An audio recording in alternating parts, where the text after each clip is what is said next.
Hello students, how are you to all? Students, in this video we discuss about the questions of AP. Okay, इस video में अपन AP के जितने भी questions हैं उनको अपन one by one solve करेंगे। कुछ ही क्वेश्चन मैं करवा पाऊंगा इसमें, क्योंकि बाकी आप प्रैक्टिस करके एक्सरसाइज से कर सकते हैं। कुछ क्वेश्चंस मैं आपके बोर्ड पे करवा रहा हूँ।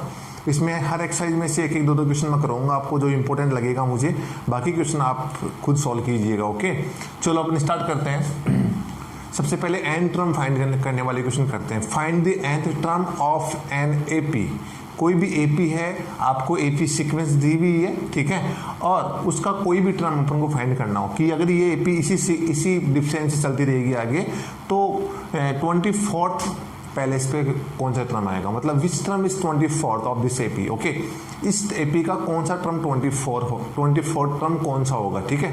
तो अपन को ये क्वेश्चन इसमें पूछ रहा है, तो अपन क्या करेंगे स्टूडेंट्स, लास्ट वीडियो मैंने बनाया था एपी का, उसमें मैंने सब कुछ आपको बेसिक जो भी फंडामेंटल था इस एपी का वो मैंने आपको एक्सप्लेन कर दिया है। पीछे वाली वीडियो में आप वहाँ से देख सकते हैं, उसके बाद में ही आप क्वेश्चन सोल्व करें, अदरवाइज क्वेश्चन समझ में नहीं आएंगे आपको, क्योंकि सारे फॉर्मूलाज वगैरह उसमें मैंने आपको बेसिक से स्टार्ट करवाया था पीछे वाले वीडियो में, तो वहाँ से आप देख सकते हैं, ठीक है। तो अभी अपन क्वेश्चन करते हैं। This is sequence of AP, then we find in this question that what is the 24th term of this AP. Okay, इस AP का 24th term क्या होगा, ठीक है।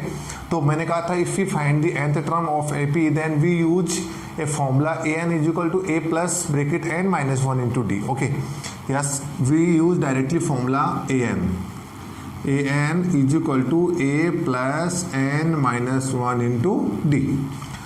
Students, we find the 24th term and we require in this formula, for this formula is a, n and d. Okay, yes, what is a? A is the first term of this AP. What is the first term of this AP? 9.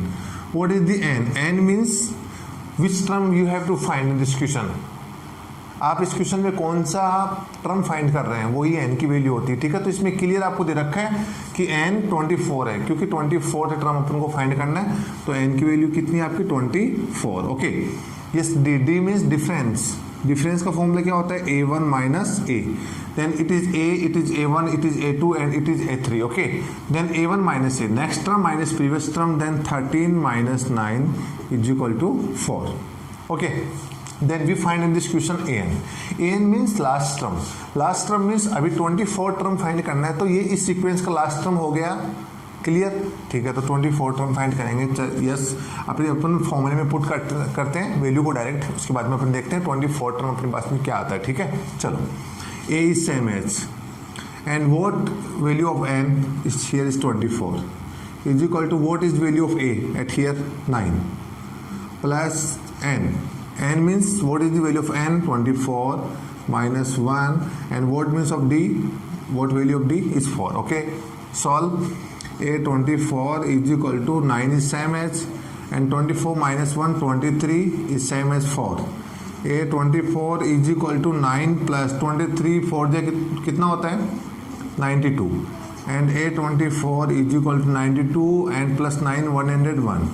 That means students the 24th term of this AP is 101. Clear, इस AP का 24th term जो होगा वो कितना होगा, 101 होगा, ठीक है। चलो नेक्स्ट क्वेश्चन करते हैं, सेम एज नेक्स्ट क्वेश्चन है। इसमें भी आपको an का फॉर्मूला यूज करना है, ठीक है। तो करते हैं an का formula, an is equal to a plus n minus 1 into D. अभी सिलेक्ट कर लेते हैं a क्या है, d क्या है, n क्या है, इस सीक्वेंस में वो अपन अभी सिलेक्ट करते हैं, ठीक है। चलो, what is a means first term is √2। What is n means which term you have to find in this question, 10th term ना, 10th टर्म आप फाइंड कर रहे हैं इस क्वेश्चन में, तो 10th टर्म आपका n हो जाएगा, ठीक है। और d का मतलब difference, next term minus previous term, 3√2 minus √2। यहाँ पे √2 अकेले है तो इसको मैं 1√2 मान लेता हूँ, ठीक है, क्योंकि √2 और 1√2 में कुछ फर्क नहीं होता, क्योंकि √2 एक सिंगल यूनिट है, तो उसमें मैं 1 यूज कर सकता हूँ, ठीक है। तो डी का आंसर कितना आ गया, 3√2 माइनस 1√2, 2√2 आ गया, ठीक है। ओके, पुट करते हैं फॉर्मूले में अपन वैल्यू। चलो, a is same as and n, which term you have to find, 10, then 10, what is the value of a is √2 plus n 10 minus 1, and what is the value of d, 2√2. Okay, a 10 is equal to √2 is same as 10 plus 1 9, 9 2 जा 18 √2। अब इसको भी 1 मान लेता हूँ क्योंकि single unit है। तो 10 की वैल्यू कितनी हो गई 1√2 और 18√2 कितना हो गया 19√2। ठीक है, तो ये तो थे अपने how to find the nth term of AP. कैसे फाइंड करेंगे अपन nth टर्म, आप देख सकते हैं only we will use only one formula that an is equal to a plus n minus 1 into d. Only अपन एक ही फॉर्मूला कहाँ मिलेंगे if you find the nth term of AP. यदि अपन एपी का nth टर्म फाइंड कर रहे हैं तो अपन एक ही फॉर्मूला कहाँ मिलेंगे। ठीक है, अभी क्वेश्चंस को चेंज करते हैं अपन, नेक्स्ट क्वेश्चन में अपन आते हैं। जो क्वेश्चन आएंगे नेक्स्ट वो अच्छे क्वेश्चन आएंगे आपके, ये बेसिक था ओनली। ठीक है, अभी नेक्स्ट क्वेश्चन में चलते हैं, आप कंटिन्यू बोर्ड पे बने रहिए। Yes, this is next question, ये अपना नेक्स्ट क्वेश्चन है। चलो स्टूडेंट देखिए, आप first you read the question carefully. आप सबसे पहले क्वेश्चन पढ़िए, आपको ये पता लगाना है कि what is given in this question and what's find in this question. आपको क्या तो दिया हुआ है क्वेश्चन में और क्या आपको फाइंड करना है, इतना आपको ध्यान देना, उसके बाद में क्वेश्चन आपके लिए ईजी हो जाएगा। ठीक है, फाइंड क्या करना है इतना आप अगर गैस कर पाओगे तो उसमें आपको पता चल जाएगा कि फाइंड करने के लिए आपको किस किस टर्म की रिक्वायरमेंट रहेगी, उसके अकॉर्डिंग आप निकाल सकते हैं। चलो यस, लेट्स स्टार्ट। तो which term of AP 21, 18, 15 this sequence of AP and minus 81? Yes, in this question, what means of this question that minus 81 is any term, which term of this AP? मतलब minus 81 है वो इस AP का कौन से number का term है। ये AP क्योंकि AP क्या हो रही है, डिक्रीज हो रही है। ठीक है, अब यहाँ पे पॉजिटिव 81 मान लो, मैं यहाँ से माइनस में रिमूव कर देता हूँ 1 मिनट। ठीक है, अभी आपको ये बेसिक चेक करना है आपको कि कैलकुलेट नहीं करना है, मैं आपको इतना पूछ रहा हूँ कि क्या 81 इस AP का कोई टर्म है, यस और नो। तो आपको इतना देखना है क्योंकि AP डिक्रीज हो रही है, कम होती जा रही है। 21 से 18 हुई, 18 से 15 हुई, 15 से 12 होगी। ठीक है, तो मैं मतलब डिक्रीज होती जा रही है। डिक्रीज का मतलब आगे जाके नेगेटिव आएगा नहीं आएगा नंबर, क्योंकि जीरो भी आएगा, जीरो के बाद में क्या आएगा नेगेटिव आएगा, पॉजिटिव तो आएगा नहीं। इसका मतलब यहाँ पे क्या है, ओनली पॉजिटिव नंबर है। दैट मीन्स 81 इसका कोई भी टर्म नहीं हो सकता है। ठीक है, अगर ये बेसिक क्वेश्चन आपसे कोई पूछे तो, लेकिन यहाँ पे नेगेटिव आपको नंबर दे रखा है, तो अपन अभी चेक कर लेते हैं कि 81 कौन से नंबर का टर्म है इस AP का। ठीक है, चलो स्टार्ट करते हैं। तो फॉर्मूला अपन को वही यूज लेना है an वाला। ठीक है, चलो an is equal to a plus n minus 1 into D. Okay, चलो an a n n d। Student जब भी आपसे ये पूछे which term, if a question start from the which term then you calculate and that question the value of n। यदि आपके question में which term से स्टार्ट होता है क्वेश्चन, विच टर्म ऐसा कुछ आपको वर्ड लिखा हुआ मिलता है, तो स्टूडेंट आपको वहाँ पे n की वैल्यू फाइंड करनी होती है। ठीक है, किसकी वैल्यू फाइंड करनी होती है, n की। दैट मीन्स अपन n की वैल्यू फाइंड करेंगे, मतलब कौन सा टर्म है, विच टर्म। ओके, बाकी तीनों आपको दे रखी है क्वेश्चन में, आप सेलेक्ट करो यहाँ से। ठीक है, चलो an का मतलब क्या होता है, लास्ट टर्म। लास्ट टर्म कितना दे रखा है, minus 81। Okay, a means first term is given 21 and what means of day difference, next term minus previous term.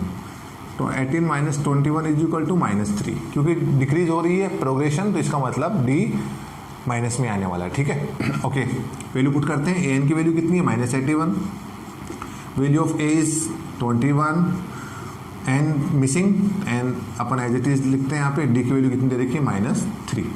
अभी अपन को स्टूडेंट यहाँ से n की वैल्यू निकालनी है, तो n को आप RHS में रख लीजिए, बाकी सभी का आप ट्रांसफर कर दीजिए, लेकिन 1 बाय 1 ट्रांसफर करना है। ठीक है, चलो सबसे पहले अपन ट्रांसफर किसका करेंगे, ये जो प्लस में दे रखा है उसको अपन माइनस में ले आते हैं। तो -81 ऑलरेडी इधर दे रखा आपको, ये 21 प्लस में इसके साथ में, तो इधर किस में हो जाएगा, माइनस में हो जाएगा। चलो अब इधर क्या बच गया, ये बच गया, ये कितना हो, माइनस माइनस प्लस हो गया, तो 102 हो गया। ठीक है, नेगेटिव 102। अभी -3 को लिया, तो इधर -3 मल्टीप्लाई में इसके साथ में -1 के साथ में मल्टीप्लाई में, तो इधर किस में आ जाएगा आपका, डिवाइड में। अब इधर क्या बच गया, ये बच गया, इसको कैंसिल करते हैं, ये 34 टाइम चला जाएगा। ठीक है, क्लियर। अभी यहाँ पे n-1 अपन को वैल्यू किसकी निकालनी है, n की, तो 1 का ट्रांसफर कर देते हैं इस साइड में। तो 34 ऑलरेडी दे रखा अपन को, और 1 इधर माइनस में, किस में आ गया, प्लस में।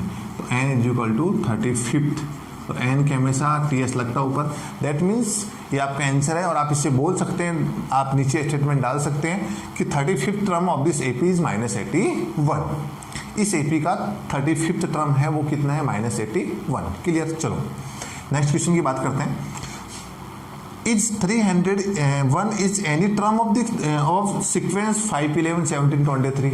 दोनों क्वेश्चन सेम है स्टूडेंट्स। लैंग्वेज में थोड़ी सी प्रॉब्लम है इसमें, आप लैंग्वेज समझिए, वही तो बात मैं बोल रहा हूँ आपको। आप क्वेश्चन की लैंग्वेज समझिए, आपको क्या दिया हुआ है, क्या फाइंड करना है, उसके बाद में कुछ भी प्रॉब्लम आने वाली नहीं है, क्योंकि क्वेश्चन की लैंग्वेज तो कैसे भी घूम सकती है। ठीक है, चलो, तो इसमें बोल रहा है is 301 is any term of this sequence, कि ये सीक्वेंस चलती रहेगी चलती रहेगी चलती रहेगी, तो 301 कोई टर्म इसका आएगा कि नहीं आएगा, इस सीक्वेंस का 301 कोई टर्म है या नहीं है, मतलब एन फाइंड करना है, सिंपल सी बात है। विच टर्म, अभी मैं इस क्वेश्चन को चेंज करके ऐसे बोल दूं कि which term of this sequence is 301, इस सीक्वेंस का 301 कौन सा टर्म है, तो भी एन फाइंड करना है। और इसमें बोल रहा है कि 301 कोई टर्म आएगा कि नहीं आएगा, इससे क्वेश्चन स्टार्ट हुआ ना, तो क्वेश्चन मार्क, ठीक है, तो आएगा कि नहीं आएगा, तो भी एन फाइंड करना है। ठीक है, तो चलो पहले अपन एन फाइंड करते हैं इसमें। ठीक है, सेम इसी क्वेश्चन की तरह चलो फॉर्मूला यूज करते हैं अपन, a n is equal to a plus n minus 1 into D. Okay, a n and d. A n is last term, it is last term 301, a is first term, n missing, and value of d next term minus previous term is equal to 6। Okay, put n 301, value of a 5, मैं थोड़ा fast solve करूंगा, simple calculation है। N, value of N is missing at here, and value of D 6, you transfer of 5 in that side, minus 5, what remaining at here, this remaining, and 296 is equal to n minus 1, 6 transfer in that side, in divide na, okay, 6 4 ja 24 and 5 is remaining. Okay, that means 6 5 ja 6 4 ja 24, 5 is remaining, 6 7 ja 42, 6 8 ja 48, 6 9 ja 54, 2 remaining, 0.63 ja 18 dot dot. Okay, and we find the value of n, then you transfer of 1, 46.33, 1 is in minus na, change in plus, n is equal to 47.33. Okay students, आपको n की value पे आपको observation करना है। n की value यहाँ पे clear आनी चाहिए, मतलब रियल नंबर में आनी चाहिए। ठीक है, रियल नंबर का मतलब n की वैल्यू डेसिमल में नहीं आनी चाहिए, डेसिमल में नहीं आनी चाहिए n की वैल्यू, n की वैल्यू नेगेटिव नहीं होनी चाहिए। ये दो कंडीशन यहाँ पे आपकी, अगर इन दो कंडीशन से यदि आपका आंसर आ रहा है, इसका मतलब वो n नहीं हो सकता है। ठीक है, क्योंकि n की वैल्यू, अभी मुझे आप बताइए, मैं आपको ये बात करूँ कि 47.33 वाला टर्म कौन सा होगा। ठीक है, कहने का मतलब जब किस डिस्टेंस से ये प्रोग्रेशन चल रही है, डिस्टेंस कभी माइनस में नहीं हो सकता, distance is never in negative numbers, negative. ठीक है, डिस्टेंस नेगेटिव नहीं हो सकता है, तो कोई भी टर्म का पहले जो पहले है वो भी नेगेटिव नहीं हो सकता, इसलिए n को पहले से बोलते हैं अपन। इसका मतलब यदि यहाँ पे नेगेटिव या फिर आपका डेसिमल में नंबर आता है, दैट मीन्स अपन एक स्टेटमेंट डाल सकते हैं कि 301 is not any term, no any term of this sequence, कि 301 इस सीक्वेंस का कोई भी टर्म नहीं है। क्लियर? तो अपन दो क्वेश्चन सोल्व किए, सेम क्वेश्चन है, लैंग्वेज में थोड़ी सी प्रॉब्लम है, आप लैंग्वेज समझिए, उसके बाद में सोल्व करिए। ठीक है, चलो नेक्स्ट क्वेश्चन की बात करते हैं। दिस इज नेक्स्ट क्वेश्चन, बहुत अच्छा क्वेश्चन है ये। इस एक्सरसाइज में बहुत सारे क्वेश्चन ऐसे होते हैं जो इस टाइप के ही आते हैं एग्जाम में। ठीक है, किस टाइप के, जैसे आपको कोई टर्म पहले आपको दे रखा है कि एक एपी है, अपन को पता नहीं वो क्या एपी है। ठीक है, उसमें 6th टर्म क्या है, उसका 6th टर्म 19 है और उसका 17th टर्म क्या है, कितना है, 41 है। ठीक है, तो उस एपी को अपन को कोई भी टर्म फाइंड करवा सकता है।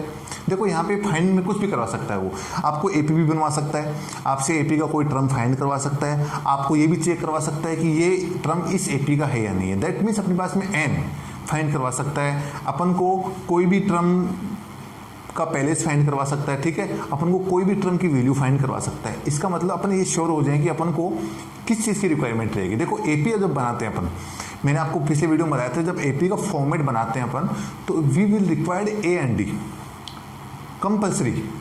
ठीक है, it is must A and D for the AP, ये मस्ट है, ए एंड डी है, वो आपको कंफर्म आपको पता लगाना ही होगा, क्योंकि ए और डी पता नहीं लगाओगे तो ना तो आप एपी बना सकते हैं, और ना एपी नहीं बनेगी तो फिर आगे वाले क्वेश्चंस आप चांस बन ही नहीं पाएंगे कि आगे सॉल्व कर पाएं उसको। ठीक है, तो सबसे पहले अपन क्या बना पाएंगे, एपी। एपी के लिए अपन ए और डी चाहिए अपन को। ठीक है, एपी बन जाएगी तो फिर कोई भी टर्म भी फाइंड कर सकते हैं अपन, क्योंकि एपी बनने का मतलब ए और डी अपने पास में आ जाना। ठीक है, चलो, तो तो अपन कंडीशन यूज करते हैं।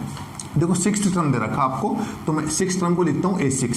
यहाँ पे आप लिखना यूज कंडीशन, यहाँ लिखना यूज कंडीशन, यूज कंडीशन, ठीक है। 6th term is given what 19 and 17th term is given 41। 6th term आपको दिया हुआ है 19 और 17th टर्म आपको दिया हुआ है 41। ओके, चलो इसको अपन थोड़ा सा एक्सपेंड करते हैं इसको। देखो 6th टर्म को मैं क्या लिखूंगा पता आपको, 6th टर्म को लिख सकता हूं मैं a + 5d is equal to 19 and 7th term को मैं लिख सकता हूं a + 16d is equal to 41। ये मैंने क्यों लिखा 17 को a + 16 क्यों लिखा और A6 को a + 5d क्यों लिखा, क्योंकि a तो दोनों में सेम है, लेकिन जितना टर्म पूछता है उसमें एक कम कर दो आप, ठीक है। कैसे लिखा मैं आपको बताता हूँ। जैसे मान लो 7 टर्म फाइंड करना है, n की वैल्यू 7 है, चलो an वाले फॉर्मूले में पुट करके देखो a + n - 1 × d, ठीक है। a अब यहाँ पे n कौन सा पूछा है, 7 पूछा है, तो a + n की वैल्यू कितनी है 7 - 1 d, a7 is equal to a plus कितना हो गया 60। तो कहने का मतलब a7 को अपन a + 6d लिख सकते हैं, तो a6 को अपन a + 5d लिख सकते हैं, क्योंकि यहाँ पे n एक कम हो जाता है, ठीक है। जितना n पूछता है उसमें से एक कम कर दो, डिफरेंस से मल्टीप्लाई कर दो एंड a प्लस कर दो आप उसमें, ठीक है। तो ये बेसिक था आपका। ओके चलो, तो इसको अपन डाल देते हैं इक्वेशन फर्स्ट, इसको डाल देते हैं इक्वेशन सेकंड, ठीक है। दोनों इक्वेशन आ गई, आपने 9th क्लास में पढ़ा होगा। Linear equation 2 variable how to solve, ठीक है। एलिमिनेशन से सॉल्व कर लो, सब्स्टिट्यूशन से सॉल्व कर लो, जितना हो सके उतना इजी मेथड से सॉल्व करो आप, ठीक है। चलो करते हैं। अभी मैं इसको यही सोल्व कर लेता हूँ, इसमें से इसको माइनस कर देता हूँ, ठीक है। कर दूँ माइनस, चलो माइनस करते हैं, तो साइन चेंज करते हैं, चलो साइन चेंज कर लेते हैं। यहाँ किसका है प्लस का, किसका हो गया माइनस का, यहाँ किसका है प्लस का, किसका हो गया माइनस का, यहाँ किसका है प्लस का, किसका हो गया माइनस का। ये तो क्रॉस आउट हो गया आपका, ठीक है। चलो आप देखिए प्लस माइनस क्या होता है माइनस, 16d में से 5d माइनस करेंगे -11d। ओके, यहाँ पे आप देखिए -41 है, ये प्लस का है, तो प्लस माइनस क्या होता है माइनस। 41 में से 19 माइनस करेंगे अपन, तो कितना बचा अपने पास में, कितना बचा, इसमें से इसको माइनस करेंगे तो कितना बचा 22। क्लियर, 22 आ गया। अब वैल्यू किसकी फाइंड कर लेते हैं, डी की फाइंड कर लेते हैं अपन। चलो d is equal to 22 upon ये 11 डिवाइड में ले आता हूँ मैं, ठीक है। तो d की वैल्यू आ गई आपकी -2, इसको अपन कैलकुलेट कर लेंगे, ठीक है। d की वैल्यू कितनी आ गई -2, ठीक है। अब d की वैल्यू को आप इक्वेशन फर्स्ट और सेकंड किसी में भी एक में पुट कर दीजिए और a की वैल्यू आप निकाल लीजिए, ठीक है। तो यहाँ पे लिख रहा हूँ मैं value of d put in equation first, चलो पुट करते हैं इक्वेशन फर्स्ट के आपके पास में a + 5d is equal to 19। चलो d की वैल्यू पुट करो यहाँ पे -2 करते हैं, सॉरी यहाँ पे साइन माइनस का आएगा, ध्यान रखना, क्योंकि बड़ा नंबर माइनस का है, माइनस से माइनस क्रॉस आउट हो गया तो +2 आएगा, ठीक है। ओके, तो a value of a and what is the value of d 2 19 a is same as 5 to the 10 is equal to 19. We find the value of a 19, you transfer of 10 in that side, a is equal to 9. Okay, अब आप मुझे बताइए a की value अपने पास में कितनी आ गई 9 आ गई, और d की वैल्यू अपने पास में कितनी आ गई 2 आ गई। अभी अपन एकदम फ्री हो चुके हैं, अब अपन एपी भी बना सकते हैं, एपी से रिलेटेड जो भी क्वेश्चन आएगा, क्योंकि a and d must you have to required, ये अपने लिए सबसे इंपॉर्टेंट पॉइंट होते हैं ए और डी। वो मैंने आपको सबसे पहले बताया था जब मैंने बेसिक्स स्टार्ट किया था एपी को, ठीक है। अभी अपन को फाइंड क्या करना है, फाइंड द 40 टर्म। यदि मैं a6 को a + 5d लिख सकता हूँ और a17 को a + 16d लिख सकता हूँ, तो a40 को मैं आप a + 39d लिख सकता हूँ। चलो a40 फाइंड करना है, तो a40 is equal to a + 39d।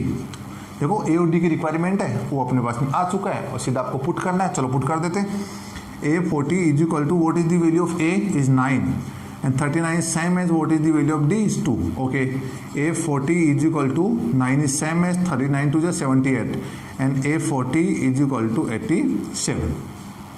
निकल गया। अब ऐसे क्वेश्चन जब आपके पास में आते हैं तो आपको 2 कंडीशन दी हुई मिलेगी, दोनों से आपको इक्वेशन बनानी है और इक्वेशन को आपको एलिमिनेशन मेथड से सॉल्व कर लेना है और ए और डी की वैल्यू निकाल लेनी है। उसके बाद में फाइंड भी ध्यान देना आपको, फाइंड में जो भी पूछेगा आपसे एपी से रिलेटेड ही पूछेगा, और पूछेगा तो अपन को ए और डी की रिक्वायरमेंट रहेगी, वो अपन निकाल चुके हैं पहले। उसके बाद में अपना जो भी फाइंड करना होगा वो अपने लिए ईजी बन चुका होगा, ठीक है।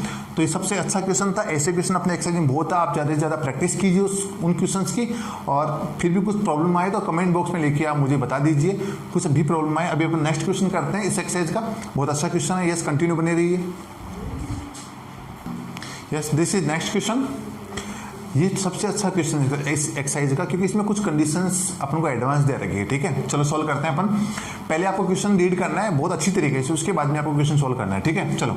If the third term of AP, एक एपी अपन को पता नहीं है वो क्या एपी है, उसका third term, if the third term of AP is 16, it is given condition first. Okay, then seventh term of this AP, then same AP, seventh term of this AP exceeds the fifth term by 12। ठीक है, then what is AP. मैंने कहा था ना आपको, यहाँ पे question आपसे एपी से रिलेटेड कुछ ही पूछ सकता है, एपी बनवा सकता है, आपको कोई टर्म फाइंड करवा सकता है, वो मैं आपको क्लियर बता चुका हूँ। इसका मतलब आपका ध्यान ओनली एक ही जगह पे होना चाहिए, क्या ए और डी कैसे अपने पास में आए। ठीक है, ए और डी अपने पास में आएंगे, उसके बाद में ही क्वेश्चन ईजी होगा। ठीक है, तो ए और डी कैसे हैं अपने पास में, तो यूज कंडीशन करेंगे, अपने कंडीशन को यूज करो आप। ठीक है, चलो कंडीशन फर्स्ट अपन यूज करते हैं। Third term is given, condition third term, how to write third term, a3 is given 16। okay, then how to expand a3, a plus 2d, a3 को अपन a plus 2d लिख सकते हैं, it is equation number first.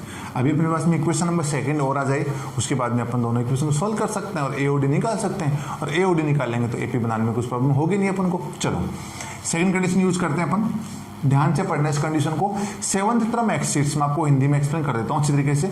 इसका जो seventh term है वो ज्यादा है, एक्सिड्स का मतलब होता है मोर देन बोल सकते हैं आप, इंक्रीज बोल सकते हैं आप। ठीक है, ज्यादा है इसका सेवंथ टर्म, तो seventh term A7, seventh term is इसका मतलब equal 12 fifth term by 12। Okay, मतलब इसका सेवंथ टर्म इसका फिफ्थ टर्म से 12 ज्यादा है, सेवंथ टर्म इक्वल होगा फिफ्थ टर्म से 12 ज्यादा। इसकी जो कैलकुलेशन आएगी वही इसकी इक्वल होगी, मतलब इस एपी का सेवंथ टर्म है वो इस एपी के फिफ्थ टर्म से 12 एक्सिड्स है। एक्सिड्स का मतलब प्लस, मोर देन होता है। ठीक है, चलो सॉल्व करते हैं। A7 को कैसे लिखेंगे अपन, a प्लस 6d, A5 को कैसे लिखेंगे अपन, a plus 4d plus 12। Okay, A D को अपने एक साइड में कर लेते हैं। ठीक है, चलो a प्लस 6d अपने इधर है अपने पास में, इन दोनों को इधर ले आते हैं, a माइनस का हो जाएगा, 4d माइनस का हो जाएगा, इधर कितना बच जाएगा 12, ए से a क्रॉस आउट हो गया, 6d में से 4d माइनस किया, 2d is equal to 12 and what is the value of d, 12/2 is equal to 6। D की वैल्यू निकल गई अपने पास में, क्लियर। अब डी की वैल्यू निकल गई, इसको इक्वेशन में फर्स्ट में पुट कर दो आप। ठीक है, कर देते हैं, यहाँ पे लिख दीजिए value of d, put in equation first, put in equation first क्या दे रखी है आपको, a plus 2d is equal to 16। yes, we put the value of d in this equation। okay, a is same as plus 2, what is the value of d, 6 is equal to 16, a plus 6 to 12 is equal to 16, value of a is equal to 16 minus 12, a is equal to 4। then students अपना एकदम अपन ने value find कर चुके हैं अपन ए और D के, अब एकदम अपन फ्री हो गए, क्योंकि अब अपने पास में आगे समझने को कुछ है नहीं, सीधा फाइंड करना है। और फाइंड में क्या करना है, आपको एपी बनानी है।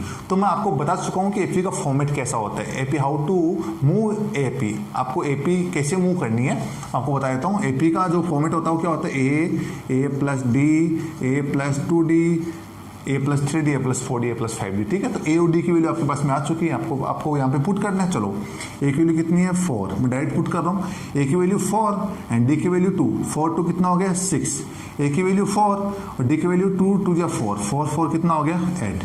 ऐसे आपकी रिमूव करेगी, आपकी एपी बन चुकी है। आप कम से कम 5 टर्म्स बना के छोड़ देना। ठीक है, मैंने 3 टर्म बनाए यहाँ पे, आपको कम से कम 5 टर्म्स बनाने हैं। ठीक है, तो ये क्वेश्चन आपका कंप्लीट है, सबसे अच्छा क्वेश्चन था इस एक्सरसाइज का। और सबसे पहले आपको क्या करना है, क्वेश्चन को अच्छी तरीके से रीड करना, उसके बाद में क्या कंडीशन दे रखी है उस कंडीशन को फॉलो करके आपको इक्वेशन बना के ए और डी की वैल्यू फाइंड करनी है। उसके बाद में जो आपसे पूछेगा वो ए और डी निकालने के बाद में इजीली आपके पास में आ जाएगा। ओके, चलो नेक्स्ट क्वेश्चन की बात करते हैं। Yes, this is next question, how many 3 digit numbers are divisible by 7। इस क्वेश्चन में क्या पूछा है कि 3 डिजिट के कितने नंबर ऐसे हैं जो 7 से कंप्लीट डिवाइड है। यहाँ पे मैं क्वेश्चन चेंज भी कर सकता हूँ, 2 डिजिट का पूछ सकता हूँ, डिविजिबिलिटी में कुछ और दे सकता हूँ, आपको किसी भी नंबर का दे सकता हूँ। How many 2 digit number are complete divide by 3, how many 4 digit number are complete divide by 2। Question कुछ भी हो सकता है, मेथड सेम रहेंगे। ठीक है, तो यस लेट्स स्टार्ट। सबसे पहले स्टूडेंट कंडीशन आपको ये दे रखी है, कंडीशन फॉलो करना आपको। कंडीशन, 2 कंडीशन आपको दी हुई है। एक तो आपका 3 डिजिट का नंबर होना चाहिए, नंबर कितने डिजिट का होना चाहिए, 3 डिजिट का होना चाहिए। सेकंड कंडीशन आपको दे रखी है वो डिविजिबल बाई किससे होना चाहिए, डिविजिबल बाई 7। इन दोनों कंडीशन को फॉलो करके अपन एक एपी तैयार करते हैं, ठीक है। चलो, तो स्टूडेंट्स अपने पास में here are two condition, that first condition is the number of the 3 digits and second condition is divisible by 7। वो नंबर 3 डिजिट का तो होना ही चाहिए, और वो 3 डिजिट का नंबर भी किससे डिवाइड होना चाहिए, 7 से। तो चलो अपन पहले तो अपन ये देखते हैं कि 3 डिजिट का नंबर स्टार्ट कहाँ से होते हैं और एंड कहाँ पे होते हैं, ठीक है। चलो अपन एक लाइन लिखते हैं, 3 digit number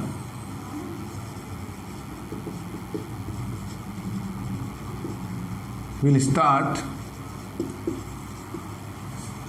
from 100 to 999। Clear. 3 digit के नंबर, पहली कंडीशन यूज कर रहा हूं मैं, 3 डिजिट के नंबर कहाँ से स्टार्ट होते हैं, 100 से स्टार्ट होते हैं, 999 तक जाते हैं, क्योंकि इसके बाद में 4 डिजिट का आ गया और इससे पहले आपका 2 डिजिट का आ गया, इसलिए अपन को 3 डिजिट की आपको कंडीशन फॉलो करनी थी, इसलिए मैंने कर दी। 100 से लेके 999 तक वो जाते हैं। अब आप मुझे आप ये बताइए 100 से लेके 999 तक कितने नंबर है, वो तो आप बता सकते हैं, ठीक है। इसमें से इसको माइनस करो, 1 प्लस कर दो, ठीक है। वो तो बता सकते हैं कितने नंबर्स हैं अपने 100 से लेके 999 तक। लेकिन अपन को वो ही नंबर्स बताने हैं जो 7 से डिविजिबल है। सेकंड कंडीशन देखो, 7 से क्या है, डिविजिबल है। तो क्या करेंगे इसमें, आपको मैं इजी मेथड बताता हूँ। आपको देखो 100 चेक करना है, 100 7 से डिविजिबल है, नहीं है। आगे 101 डिविजिबल है, नहीं है। 102 है, नहीं है। 105 है, ठीक है। तो मैं यहाँ पे लिखता हूँ 105। फिर आगे वाला नंबर कौन सा होगा डिविजिबल 7 से, तो मैं 7 से 1 प्लस कर देता हूँ, 112, 119 डॉट डॉट डॉट। एपी बन रही है ना अपन, एपी अपन बना रहे हैं। 3 डिजिट का नंबर भी होना चाहिए, नंबर बिल्कुल है, और 7 से डिविजिबल भी है, बिल्कुल वो भी है। अब लास्ट में चेक करते हैं, सभी नंबर्स तो अपन लिख नहीं सकते, तो अभी अपन स्टार्टिंग के कुछ नंबर्स अपन लिख लेंगे और लास्ट का नंबर चेक कर लेंगे। 999 है, नहीं है। 99 बाद में जा नहीं सकते, पहले आएंगे। 998 नहीं है। 995 994 हो सकता है, 994 है। 7 मतलब 72 74, यस, ये कंप्लीट डिवाइड होगा 7 से। अब अपने पास में एपी बन चुकी है। आप ध्यान दीजिए, मैंने आपको सेकंड क्वेश्चन करवाया था ऐसा। ये एन हो गया लास्ट टर्म, ये ए फर्स्ट टर्म दे रखा है, डी इजीली कैलकुलेट कर लेंगे, और अपन को एन बताना है। देखो how many 3 digit number, how many, कितने नंबर्स ऐसे हैं, मतलब how what you find in this question, N, value of N, कितने टर्म्स हैं अपने पास में, कितने टर्म्स अवेलेबल हैं, तो एन की वैल्यू फाइंड करनी है। कहने का मतलब ए एन, ए और डी आपको क्वेश्चन में दिया हुआ मिलेगा, और we find in this question value of n. कैसे फाइंड करेंगे, तो फॉर्मूला कहाँ मिलेंगे अपन, a n is equal to a plus n minus 1 into d. A n दिया हुआ है, ए एन और d. A n means last term of this AP, it is not last term, it is last term, okay.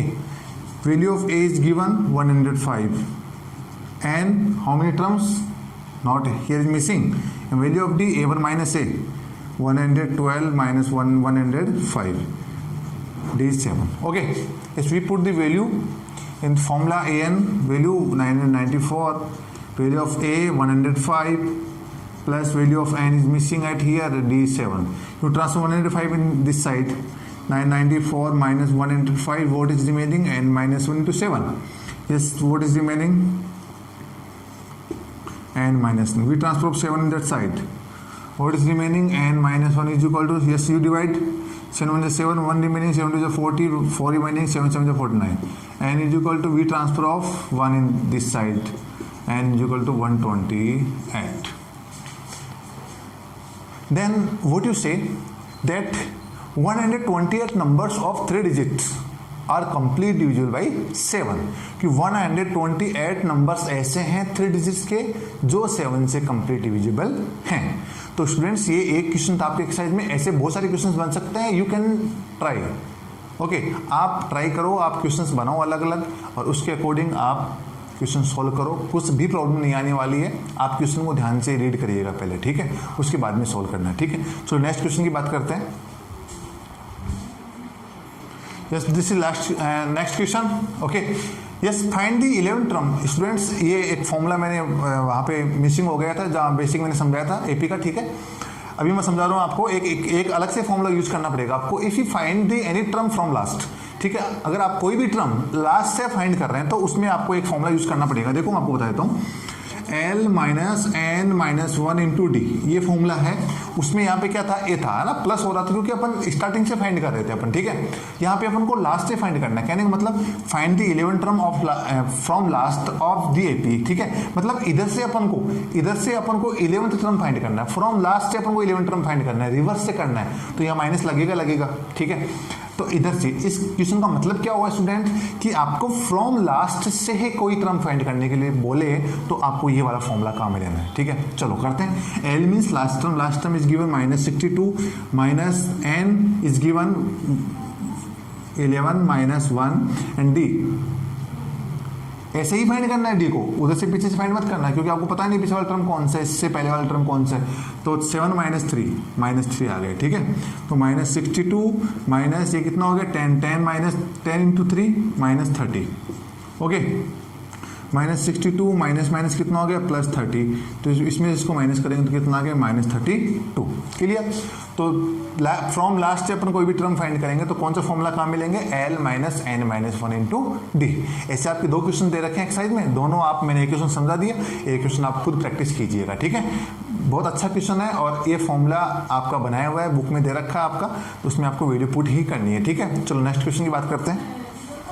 This is last question, ये आपका last question है, मेरी तरफ से लास्ट क्वेश्चन है और आपकी तरफ से मैंने कुछ क्वेश्चन छुड़वाए हैं इसमें, तो आप खुद प्रैक्टिस कीजिएगा, ठीक है।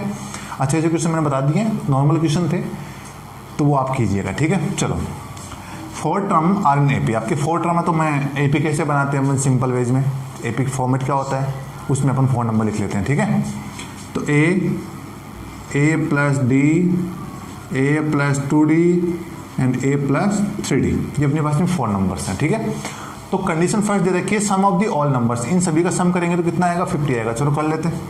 कंडीशन फर्स्ट सम करते हैं सभी का, तो a plus D plus A plus 2d plus A plus 3d is equal to 50। चलो a कितने हो गए 4, तो a हो गए अपने पास में, d कितनी हो गई 3d 2d 5d 1 60 is equal to 50। यहाँ से 2 कॉमन ले लेता हूँ मैं, 2 कॉमन ले लो, क्या बच गया 2a plus 3d is equal to 50 और 2 को ट्रांसफर कर देते हैं उस साइड में, तो क्या बच गया 2a plus 3d is equal to 2 divide में चला जाएगा तो 25, ये आपकी इक्वेशन नंबर होगी फर्स्ट। कंडीशन फर्स्ट यूज कर लिया अपन, इक्वेशन फर्स्ट अपने पास में आ गई है, ठीक है। कंडीशन सेकंड यूज करते हैं, ये लिख लिया कंडीशन सेकंड। चलो कंडीशन सेकंड क्या है, and largest number is 4 times, largest number कौन सा है इनमें, सबसे बड़ा नंबर तो ये है ना। चलो लार्जेस्ट नंबर तो a प्लस 3d, इसका मतलब equal 4 times of smaller number, 4 times का मतलब मल्टीप्लाई स्मॉलर नंबर क्या है a, तो a plus 3d is equal to 4a, a को एक साइड में कर लो, 3d is equal to 4a, इस a को मैं इधर ले आता हूँ, माइनस को हो गया, 3d इज इक्वल टू कितना हो गया 3a और a is equal to d, यहाँ से आप 3 डिवाइड में लिया ना, a is equal to D. इसको डालता हूँ इक्वेशन नंबर सेकंड। अभी आपको क्या करना है स्टूडेंट, a की वैल्यू d हो गई और d की वैल्यू a हो गई, ठीक है। इस इक्वेशन में फर्स्ट इक्वेशन में या तो आप a की जगह d पुट कर दीजिए या फिर d की जगह क्या पुट कर दीजिए, a पुट कर दीजिए। चलो तो लिखो value of d put in equation first. मैंने क्या लिखा है यहाँ पे, d की वैल्यू आपको इक्वेशन फर्स्ट में पुट करनी है, तो d की वैल्यू क्या पुट करूंगा मैं a, तो कर देते हैं 2a प्लस 3d की जगह क्या पुट करूंगा a पुट करूंगा 25, 2a plus 3a is equal to 25, 5a is equal to 25 और a इज इक्वल टू 5, 25 या 5 डिवाइड में ले आना, हो गया a की वैल्यू 5। अभी यहाँ पे d की वैल्यू पुट कर सकते हो, तो लिखो यहाँ पे मैं सीधा ले आता हूँ यहाँ पे, तो a की वैल्यू कितना पुट करूँ 5, तो यहाँ पे 5 पुट कर दो, d की वैल्यू कितनी आएगी आपकी 5, तो a की वैल्यू 5 आ गई, d की वैल्यू क्या आ गई 5।